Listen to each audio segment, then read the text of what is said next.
On today's show, part 4 of our draft preview with prospects expert Eric Dunay. Today, we are going to be looking at 3 guys who not only will add a lot of skill to the Preds lineup if the Predators pick them at pick number 24, but also a lot of size and grit as well. We'll talk about them today on the Locked On Predators podcast. You're Locked On Predators, your daily podcast on the Nashville Predators. Part of the Locked On Podcast Network, your team every day.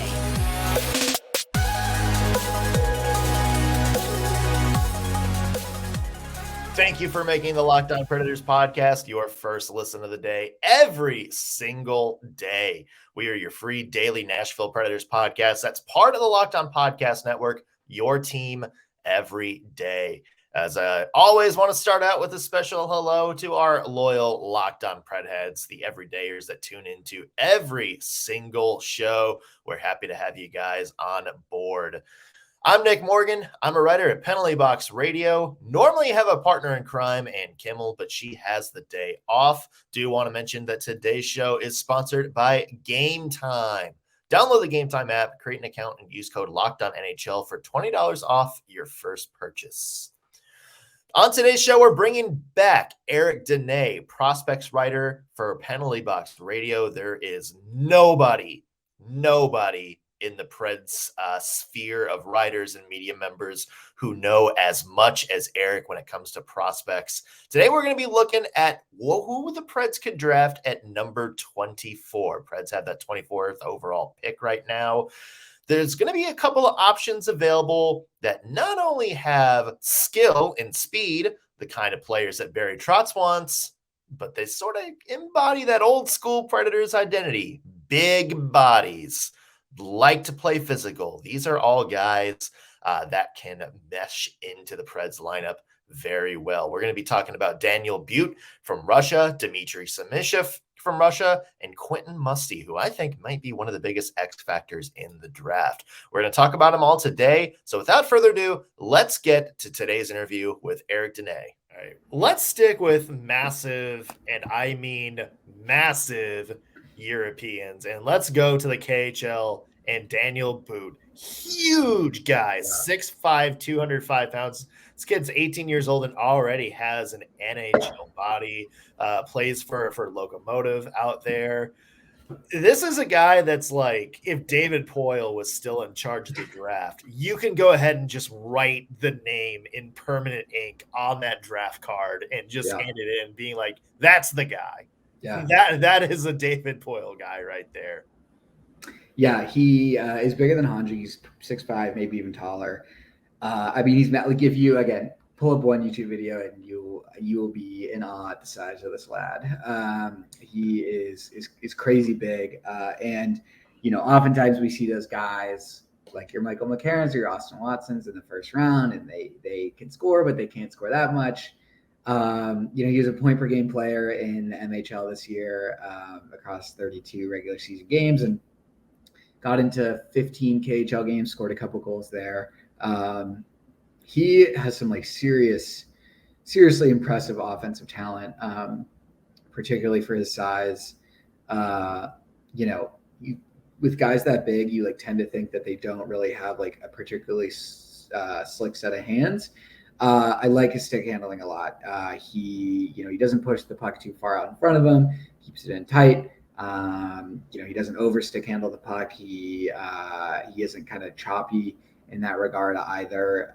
And on top of that, he is a really great shot, a really good wrist shot, really good snapshot.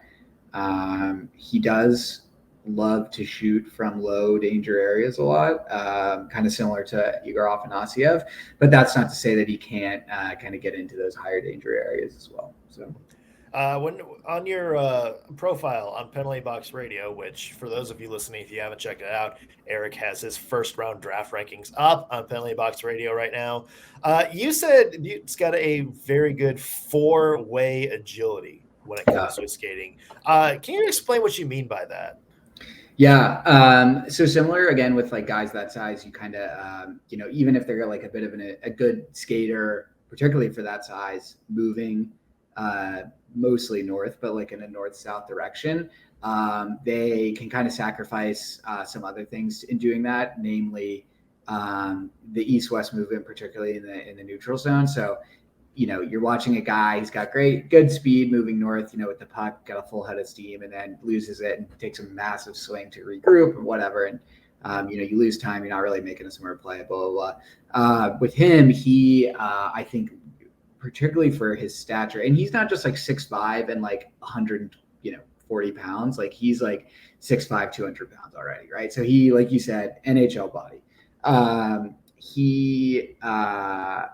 With, I think, just more consistency in his decision making, he's really good at backtracking if he loses the puck or if the play breaks down, right? He is able to adjust well when he's on the forecheck, when he's defending in the neutral zone, to those east-west movements from opponents, get his stick in a lane, get his body in a lane, disrupt the play. And it's not all just about that north-south movement with him, which you do see a lot of players his size. So, yeah, I think that's a good sign, because I think I wouldn't say prejudice, maybe prejudice a little bit. I think you look at those big kind of lunking forwards and, think, oh, well, there's the bruiser, but not necessarily the best skater. Yeah. Maybe it's just the type of tall guys we've had in Nashville over the years. I want to ask you about him, because when I'm going through, all the other mock drafts, this guy's polarizing. Corey Pronman, whose work we both respect, he had him as a top 10 talent. Other guys, like Craig Button from TSN, have him as like a mid-second rounder. Other people seem to kind of have him right on that line. Why is this guy so polarizing? Why are people so kind of hot and cold on him? Yeah, I mean, I think for one, the ceiling's enormous, right? Like if you have a guy this size who can already shoot the puck, who can already stick handle well, who isn't by any stretch a bad skater, like if you can get him into like executing NHL habits on a consistent basis, and you can get him to come to North America, like you could have like a serious problem on your hands for other teams, right? On the other hand, I think some people see it as too much of a risk, right? They see a player who, in my viewings, can struggle in the defensive zone, against more complex defenses. He can hesitate to kind of cut into those high danger areas and get better scoring chances. Against guys of NHL stature, he isn't going to be able to rely as easily on his size just to kind of push people around and force them out of his way. So I think that's probably where it comes from. I am betting on the skill. Certainly we're in a geopolitical landscape that we don't understand the kind of consequences of, but with 13 picks, I almost think that doesn't really matter. And so I'm betting on the skill, betting on the talent, betting on just like so much of the foundation that's already there. And, I wouldn't say he's a top 10 pick, but I wouldn't say he's a second rounder either. Almost like that Mishkov situation. It's just like you don't know sort of all other circumstances that might impact how high or low he goes depending on his talent. There's one reason, Eric, I think the Predators need to draft this guy. There's going to be some great T-shirts that say, "I like big boots and I cannot lie." Yeah, the name, it's an all-name team player. Yeah, tell me you wouldn't buy that. Absolutely. Yeah. All right, in just 1 second, we're going to be talking about another big body from Russia, Dmitri Simashev, who Eric believes might be one of the best underrated defensemen in this draft. We're going to talk about that in just 1 second, but first, I want to mention today's show is brought to you by Game Time. Going to concerts, going to sporting events, or anything like that, that's fun. Buying tickets to those events, that's stressful and it kind of sucks. That's where Game Time comes in. Game Time is the fast and easy way to buy tickets for all the sports, music, comedy, and theater near you. They got killer deals on last-minute tickets and their best price guarantee, which means you can stop stressing over buying tickets and instead get hyped for all of the fun you'll have. With Game Time, you don't need to plan months in advance to get the seats you want. Game Time has deals on tickets right up to the day of the event.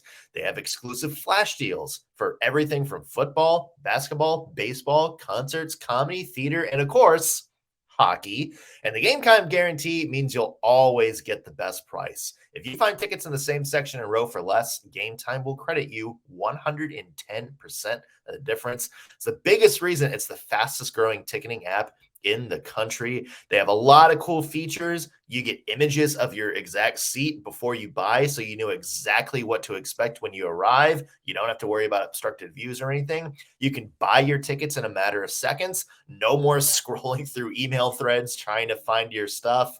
2 taps and you're ready to go. So try it yourself.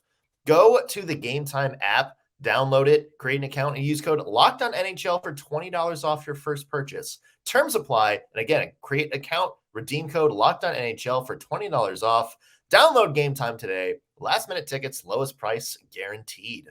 Eric, let's go to a guy that if you watch Daniil But, you definitely know this guy. And that's another defenseman, Dmitri Simashev. A big defenseman, left-handed shot. It seems, and you wrote about this on the PBR as well, you know, it seems the debate for best defenseman in this draft is between Axel Sandin Pellikka and David Reinbacher. You wrote that, you know, this guy may be in that conversation down the road at some point. Yeah, I could see a scenario where like 10 years from now, he's like easily the best of those three. I think like a lot has to go right for that to be the case. They're like the ASP and Reinbacher are almost like safe picks in regards to Simashev, but man, like I love his game. He is also huge. He's 6'4". He's already 200 pounds. And again, you are thinking about guys like Ben Harper, like, you know, other big, slow defensemen. Sorry, that was the only one that came to mind. Jared Tenorti. Yeah, Jared Tenorti. Yeah, and he's nothing like them. I mean, he looks like he genuinely is much more like of a Matthias Ekholm than he is them. He really skates extremely well. He, particularly for his size, particularly as a defenseman, you know, it's not all about the north-south game. He is so confident with the puck, without the puck. Like seeing him shut down opponents, like rush chances, is like really quite impressive to watch. You know, needs some more consistency in his footwork and his pivot timing and his gap closures, but like his stick is so big, it's so long, it's extremely active, and he really could be an extremely impressive shutdown defenseman, and also someone who, you know, kind of plays that second unit power play role, who isn't putting up 100 points a year, but, you know, is getting 40, maybe 50, right, in a great year, and really becoming a great option for an NHL team in the line. Yeah. And it's funny, you mentioned he could be maybe a 40, 50-point guy in the right situation, you know, second power play. And that's because the one knock in his game seems to be that people aren't really that high on him offensively, at least in regards to ASP or Reinbacher. Yeah. So what do you see that makes you think, you know, if things go right, this can be, you know, a dynamic, you know, secondary scoring defenseman for the Preds? Yeah, I think it's like not a matter of like he can't do it. Like he doesn't have like a bad shot. He doesn't, you know, it's not like he like can't pass the puck. He's just like, and there's so many factors that go into this, right? It can be coaching, it can be, you know, prior development, it can be whatever system your team's running. He just like, it doesn't put himself in the position to like to do those things as much, right? Which is perfectly fine. But you know, my takeaways on that are like, I've seen him shoot, and he's got a perfectly fine shot that will only get better. One thing that's really impressed me is his ability to shoot. You know, he gets pucks on net, he gets pucks on net low, and he shoots for rebounds, right? And you know, not a lot of guys are going to be, you know, picking corners from the point. And so it's about playing smarter, not harder, right? And giving your forwards a chance to knock home those rebounds. And more importantly, I think, is he demonstrates, you know, really underrated puck support position in the offensive zone. He doesn't pin himself to the blue line, and, just like wait for the breakout to start. He can get down low. He floats down there, keeps his stick blade open, ready for the puck, typically to pass it off to someone else, but he already kind of has the fundamentals down of, being where those opportunities may be found. So I think you get him in a system like Nashville, which, obviously has had a lot of high scoring defensemen come along, or wherever else. And you just build that confidence, right? And get him more reps and taking shots back there. And I think he can be a real threat. Yeah, especially when the Nashville Predators have a guy in Roman Josi who's already taken care of that defenseman number one role, especially when it comes to quarterbacking that offense. This is somebody that would be a really good, I think, support guy. Who knows what the situation is going to be like, but let's just say Tyson Barrie sticks around for 4 or 5 more years. Like that's somebody that fits in well. I think, you look at Alexander Carrier, maybe that's another, good person that I think would kind of gel with him. So I mean, the possibilities there are like that. But Eric, one thing that stood out to me is a lot of people say in terms of just pure defense, this might be the best defenseman in the draft when it comes to pure defense. You've watched a lot of tape on him. How is he so good in his own zone? Yeah, I think that's probably true. The big question is, like, he played most of the year in the NHL, which is not a particularly good junior league, whereas like David Reinbacher and ASP were playing a lot against men. One, it starts with a stick. Very long, very active. And he's not just like slinging it around, doing whatever. It's very intentional about it, right?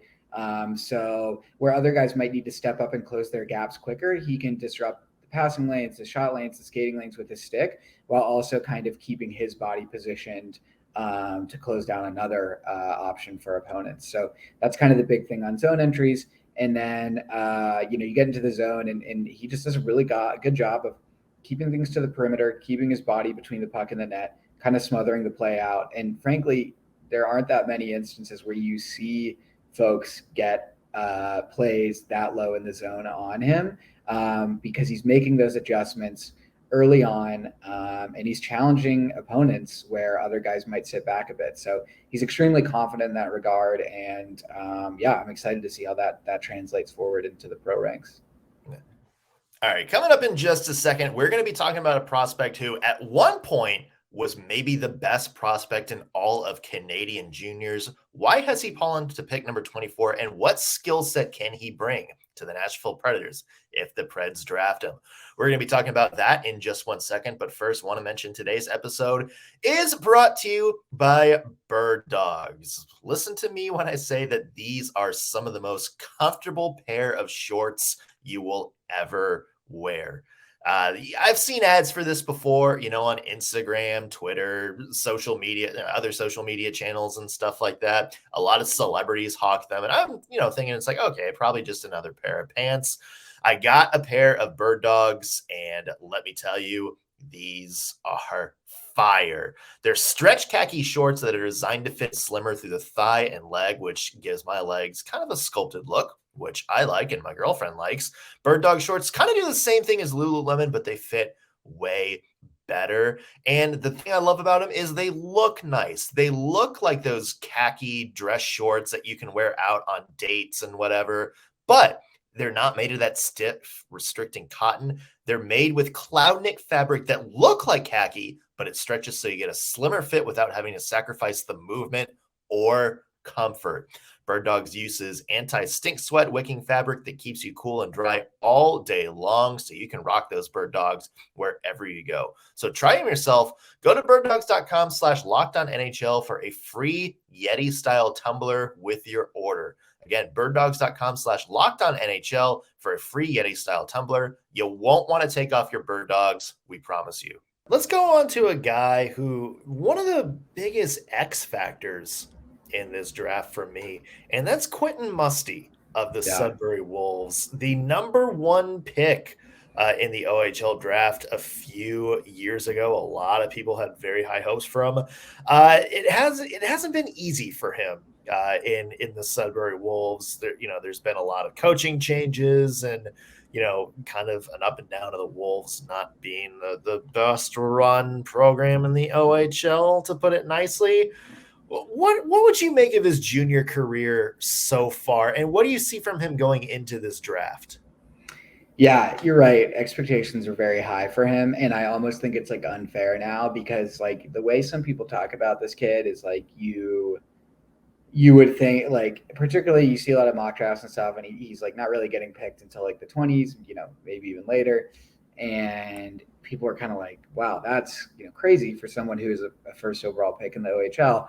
And then, I mean, you look at the stats, and he scored nearly 80 points in 50 games this year. And sometimes I think we get like a little too over our skis with like the actual scouting of the skills, which are 80, if not more percent of the equation, right? But like this kid can score, right? And like we can't forget that. So obviously you don't want to overvalue that too much, but that's important to remember. So I think all things considered, in as you said, a very interesting past few years in Sudbury, things have gone really well. Maybe people saw him as an 80, 90, 100-point guy by now, but I would be shocked if he doesn't hit 100 points in the OHL next season. So, there we are. Yeah, you mentioned 78 points this year. 68 of those came in the last 42 games. So I think it's safe to say, maybe he's a little bit of a late bloomer, but he really started, I think, showing flashes of the type of player he can be. One thing I kind of want to ask you about is a lot of people talk about him as a power forward. That can mean a couple of different things. So when they say power forward, what do they mean? Is it maybe more in the vein of like a Philip Forsberg type power forward where he's using his strength and physicality to, kind of create space when puck battles, get in position, or more of like a Matthew Tkachuk who's more of a bruiser, all out, ruin everything in the path kind of guy? Yeah, I think it's probably more Forsberg than Tkachuk. He's big. He's like 6'2". I think close to 200 pounds. Yeah, 190. I think people see that kind of size. They see the skill level he has, and they think, oh, there's a guy who can kind of do both, right? So power forward. But I think, the Forsberg comparison in that sense makes a lot of sense. He, can be extremely patient with the puck. He's not someone who's kind of running through everyone on the ice. In fact, some criticism leveled at him is that he lets his line mates do a little too much of the work sometimes. But I think he finds himself in the right positions. He capitalizes on owning that open ice, particularly in the offensive zone, making himself open. I think he sees the ice extremely well. I think he's one of the best probably passers in this game, at least in terms of intelligence. And he can really navigate this kind of shifting lanes with passing, skating, shooting at a pretty high level. So that's the way I kind of see his game. Other than that, what are some of the strengths of his game? You mentioned he's a really good passer. What's some things that maybe he still has to work on or improve on? Yeah. I mean, as I mentioned, I think he covers the offensive zone extremely well in kind of every phase, right? He's solid on the forecheck. He can work the wall well. He's not afraid to dive into the slot. He kind of checks every box. I think his shooting arsenal is very good. He's got a great wrist shot, very good snapshot. We don't see like a ton of one-timers from him, but I doubt he can't execute those as well. In terms of improvements, I think, whoever drafts him is going to want to extract a little more consistency shift to shift from him. Sometimes you watch him and he's on for a shift, and other nights he just kind of fades into the background. Like I mentioned, he can kind of let his line mates do a little too much of the work. So just kind of keeping that offensive dynamism going every single time you're on the ice. Keeping the feet moving with the stick handling. This is something I mentioned earlier that like Gavin Brindley doesn't really have trouble doing. I think Musty and to a much greater extent, Callum Ritchie do. So keeping the knees bent, keeping the feet moving, keeping the stride extended, and just powering your way through things in transition, not necessarily once you get in the zone. And I think that will, A, leverage his speed into a lot more opportunities, and B, just make him more dangerous as a forward overall. Yeah. So, we mentioned he was the number 1 overall pick in the OHL draft a few years ago. We mentioned he's really started to hit his stride. Is this a situation where maybe his draft plus 1 year really gives us maybe the best idea of maybe what his ceiling is? And, is there going to be a team that, maybe well before 24 maybe drafts this guy a lot higher just based on that potential? Yeah. Yeah. I think that's the hope. I think this is a guy who you can certainly, it depends on how Sudbury likes their chances, although they're graduating a few guys like David Goyette probably.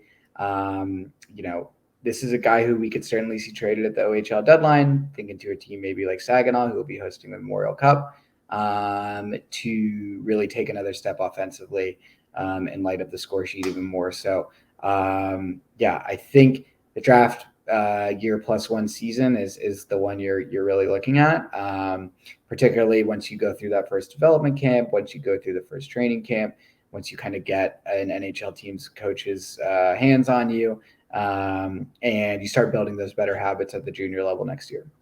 Yeah. Eric Dunay, thank you so much for joining us. We're not done with you yet. We still got more draft coverage coming up in a little bit. We want to ask you about maybe some mid to late round steals, guys that maybe not necessarily are on the top board, but guys that you think would be impact players later on. So we'll have you back before the draft. In the meantime, go give yourself a plug. Where can people find your work? Yeah, you can find me on Twitter at onthefuturepbr, and you can find my written work on penaltyboxradio.com. Yeah. Eric, thank you so much, man. Yeah, of course. Thanks for having me. All right. As always, a special thank you to Eric Dunay for joining us. You can read my work at penaltyboxradio.com as well. Follow me on Twitter at _NSMorgan. Also, you can follow my partner in crime, Ann Kimmel, at InsideThePreds.com and on Twitter at @NK_Mama on Ice. That's going to do it for today's edition of the Locked On Predators podcast. We appreciate you making us your first listen of the day. We'll be back with a fun Friday show planned for you tomorrow. We'll see you then.